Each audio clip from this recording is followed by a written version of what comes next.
সারা জীবন তো শুধু শীতের পিঠা খেয়েই গেছি। শীতের পিঠা বানাইতে যে কী পরিমাণে কষ্ট, এটা যদি কালকে আমি পিঠা না বানাইতাম কোনোদিনও বুঝতে পারতাম না। তো ভাপা পিঠা বানানোর প্রস্তুতি চলতেছিল, সব কিছু আমারই করা লাগছে জানেন।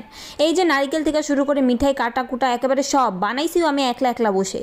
এর মধ্যে নারিকেলটা আম্মা আনছে বাজার থেকে, দেখা মনে হয় ডুপ্লিকেট, মানে কীরকম জানি, আমি ভাবছি পচা বেরোয় নাকি না। তো যাই হোক, নারিকেলটা ভাঙা শুরু করলাম। বাসায় এত কাজ করার পরও কোনো নামটাম আমি পাই না।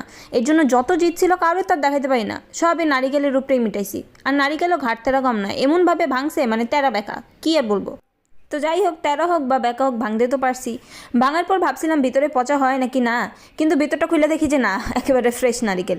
মানে আমি তো আমার মারে খুঁটা দিতে নিয়েছিলাম যে তুমি কি বাজার করো এই সেই, মানে আমার মা তো সবসময় ঠকেই যায়, আমরা কোনো কিছু আনলে বলে যে আমরা নাকি ঠকে যাই। তো আজকে ভাবছিলাম চান্স পাইছি আমার একটু কথা শোনানোর, কিন্তু ওইটাও হলো না। যাই হোক, এরপরে এই নারিকেলটা ভাঙা শুরু করছি। এটাও সেম টু সেম, আমি বুঝলাম না মানে আমার জিদ এগুলোর উপরে এরকম তেরা বেঁকাভাবে পড়লো কেন, মানে তেরা বেঁকাভাবে নারকেল ভাঙানো কেন, একটা সুন্দরভাবে ভাঙ। যাই হোক, এটারও ভাঙলাম। ভাঙার পর দেখলাম যে এটার থেকে কোনো পানি টানি বের হয় না।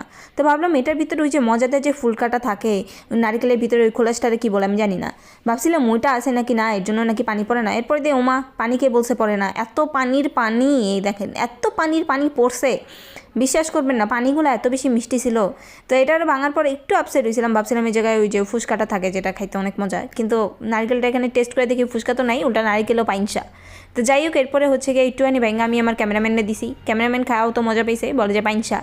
এরপরে একটা গ্লাস নিয়ে হচ্ছে গিয়ে এই জুসটা খাইতে গেছিলাম। জুসটা খাইতে এই পানি তো অনেক মজা, নারিকেল পাইনসা হোক কিন্তু পানি অনেক মজা। এর মধ্যে আমার ভাগ্নেই সুসা, ও আমার মতোই হয়েছে, আমার থেকে আমার গ্লাস থেকে আমার পানি নিয়ে নিয়েছে।